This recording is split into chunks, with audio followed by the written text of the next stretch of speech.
Welcome, everybody. Welcome to the fifth week of our series called Reunited, Forgiveness Feels So Good.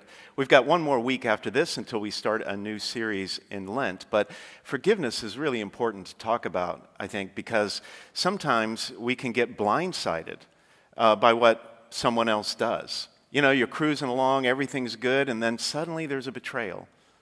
A spouse is unfaithful, a business partner embezzles money, a neighbor takes you to court, someone you trusted hurts someone you love. Someone you trusted hurts someone you love. And you think, I just can't forgive that person. But in this series, we're looking at a step-by-step plan on how to forgive and how to bring peace to yourself and to others through forgiveness. The first step, as we've been saying, is to learn from the best. God always forgives us when we get off track. We should imitate Him. We should learn from God. The second step is to see with new eyes. When you look into the heart and still try to see the goodness and decency in that person who offended you, assume the best and not the worst in them, give them the benefit of the doubt, that's when you'll find the power to forgive. The third step is understanding the why of forgiveness. It not only will settle your own soul, but it also builds God's kingdom, one act of forgiveness at a time. And then last week we said that when you choose to forgive someone, every time you choose to forgive, you're getting stronger on the inside. You're strengthening your inner moral core, your character. You're forming a habit of forgiveness. And that's when mercy becomes second nature. You don't have to think about it anymore. And today I want to talk with you about the impact of forgiveness. I want to talk with you today about change the atmosphere. We all create an atmosphere around us. What you think and what you say, your attitude, your approach, they not only affect you, how you feel, but also everyone else around you. When you're sour, in a bad mood, upset because of the traffic or the delays at the airport or your children's behavior, that's going to bring you down, but also a whole lot of other people along with you. That's also true with forgiveness. When you're trapped in a prison of anger, bitterness, and resentment because of what someone did, it creates a negative atmosphere in your life. But you also change the environment wherever you go. It has a ripple effect. The bitterness you feel on the inside can easily spill over, and before you know it, everyone's upset, right? You snap at a coworker because of what someone said to you earlier that morning. By the end of the day, it affects the whole office. Or you overreact to something your spouse says or does because you got into a fight with a friend. That's going to throw off the good relations in your family. A reckless driver cuts you off in traffic, and all through the day, everyone else has to pay.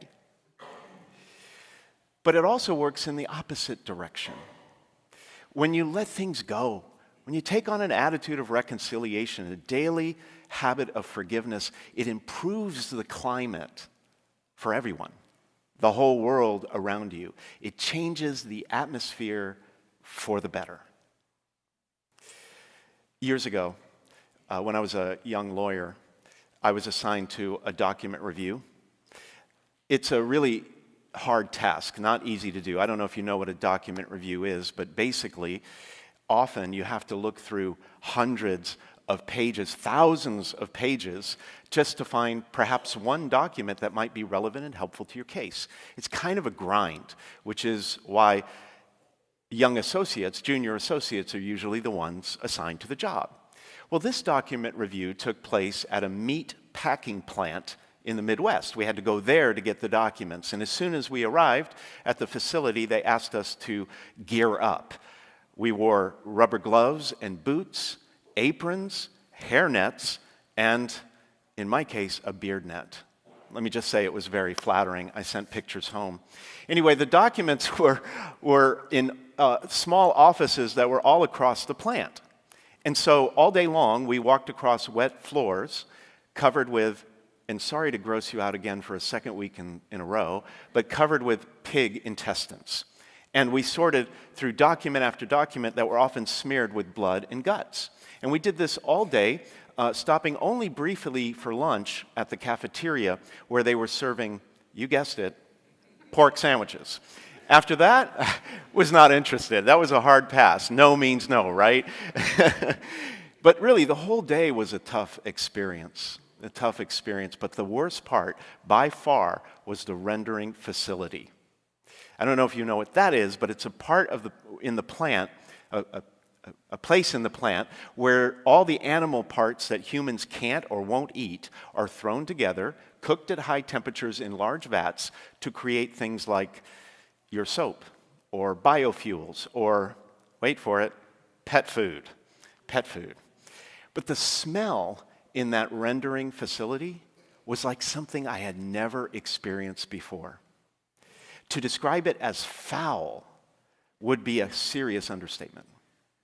The smell got trapped in my hair, on my skin, my clothes. I took the longest shower of my life when I got back to the hotel. But still, the odor stuck to me. Felt like for weeks I was walking around smelling like rancid, rotten meat. Everywhere I went, I reeked. People ran in the other direction. They crossed the street to avoid me. They stayed 6 feet away at all times, and this was long before COVID. Because that's the atmosphere I was bringing. Here's the point. When you hold on to bitterness and resentment and refuse to forgive, that's what happens. After a while, it kind of just becomes who you are, like an awful smell that sticks to you and won't go away. And it drives everyone else away because they want to get away from the atmosphere you're creating. Don't let a lack of forgiveness form a negative atmosphere around you. You know, some people attract a crowd wherever they go. This is not me, but some people do, like bees to flowers. Their poise and their confidence, their charisma, their goodness and graciousness, it just naturally draws people in. For them, it comes naturally because everyone wants to be around that kind of environment. Positive, uplifting, cheerful. And when you think about it, it's really surprising how the right kind of atmosphere can just light up a room, right? And that is what Jesus was trying to get across to his disciples today in the gospel. He had just finished teaching them about the Beatitudes, what we heard last week. Not a list of rules, but a way of being. You know, meek, merciful, peaceful, pure of heart.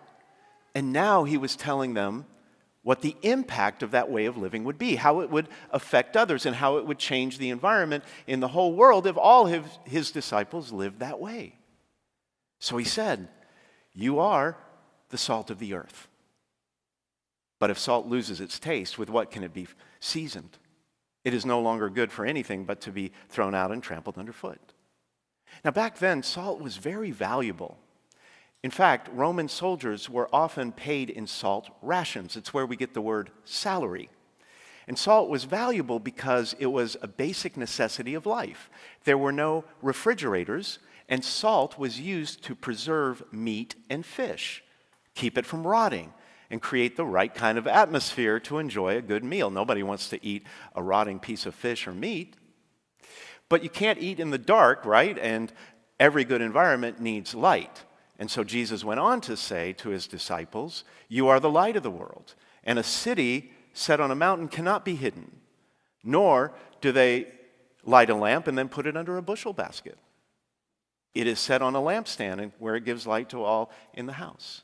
And like salt, light is precious, especially back then when there was no electricity. And light is essential to safety and security, to human thriving, to plants growing. Light creates the necessary atmosphere for life to flourish. Forgiveness has exactly the same effect. Like salt, forgiveness preserves the goodness of human relationships. It prevents the decay that can often happen among friends and family members when there's, resentment or a desire for revenge. And just as light reveals what is hidden, forgiveness shows a better way to everyone. When you forgive, it doesn't just heal you, it becomes visible to everyone. It's becomes contagious. It changes the environment. Pay attention to the atmosphere you are creating. If you hold on to bitterness, it's just going to create an atmosphere of bitterness. When you stay angry and upset at who did you wrong, it ruins the ambience for everyone. You'd be amazed at how just one person can change the mood of an entire room for the worse. Respectfully, don't let that person be you. Don't let that person be you. Jesus is calling you to be salt and light for the world. God is counting on you to change the atmosphere for the better. You may think, Father Roger, you don't know what they did to me. It hurt. They made fun of me. They ruined my life. That may be true, but you do have the power to turn that around. Some years ago, researchers did this study where they asked people to hold pencils or pens in their mouths every day for a certain amount of time every day. And holding the pens in their mouths forced their faces into the shape of a smile. What they found was surprising, or maybe not so surprising. They found that those people who held the pens in their mouths compared to the control group that did not, those people felt happier after a while because they were forced to smile. It shows something important to us, that obedience comes before the victory, that our choices can actually shape our hearts. And the same is true with forgiveness. When you choose to forgive and let go of the hurt and tell that person you forgive them, you change the atmosphere not just for yourself, but for everyone around you. You may not think you have that kind of influence, but remember this: just one lamp can light an entire house, change the environment. A few grains of salt can change the taste of a whole plate of food. A small act of goodness like forgiveness can have an enormous impact. That's why Jesus says in the gospel, your light must shine before others that they may see your good deeds and glorify your heavenly Father, because it's contagious. He was saying, your faith, your goodness, your uplifting presence in the world makes life better for everyone. It changes everything because it creates the best kind of environment. And that's what forgiveness does as well. It not only heals you on the inside, it makes the world feel a little lighter, a little freer, because of the atmosphere you create when you choose to forgive, when you put the hurt behind you and move on. About 6 years ago, in the year 2020, a family in Australia lost their 3 children and a niece to a tragic accident caused by a reckless driver. Their world was shattered, to say the least, and they had every right to be angry, bitter, and demand revenge, justice. But instead, they made a choice that surprised and shocked everyone. They publicly forgave the man who caused that accident. They could have poisoned the moment with their anger, but they chose to be salt, preserve the good. They were like a light shining in a very dark place. And then something powerful happened. Their forgiveness not only healed their hearts, it also changed the environment of the whole community. People started talking about mercy instead of blame and healing instead of revenge. And that family created a movement that has become worldwide called I Forgive. I forgive. They're encouraging everyone to choose forgiveness. And that man who caused that accident, who was reckless in his driving, he said their mercy transformed his life, completely turned it around for the better. I think in a lot of ways, this is what the prophet Isaiah was telling us in the first reading today. When you remove oppression, malicious speech, accusation from your vocabulary, when you just focus on trying to do the right thing in every circumstance, feed the hungry, give shelter and clothing to the poor and the homeless, then God says, your wounds will be quickly healed as a community, and I will always be with you to save you. And my presence will protect you on every side. In other words, when you change the way you treat people, you change the atmosphere for everyone. Forgiveness is not just a personal decision. It is a decision that changes the spiritual climate around you. Rooms start to feel different. Homes feel different. Workplaces and the whole world feel different. You may not realize it, but your mercy is powerful. Your compassion is contagious. Your forgiveness is a force for good in the world. Even a small act of kindness can shift everything. This week is I Forgive Week for 2026, that organization.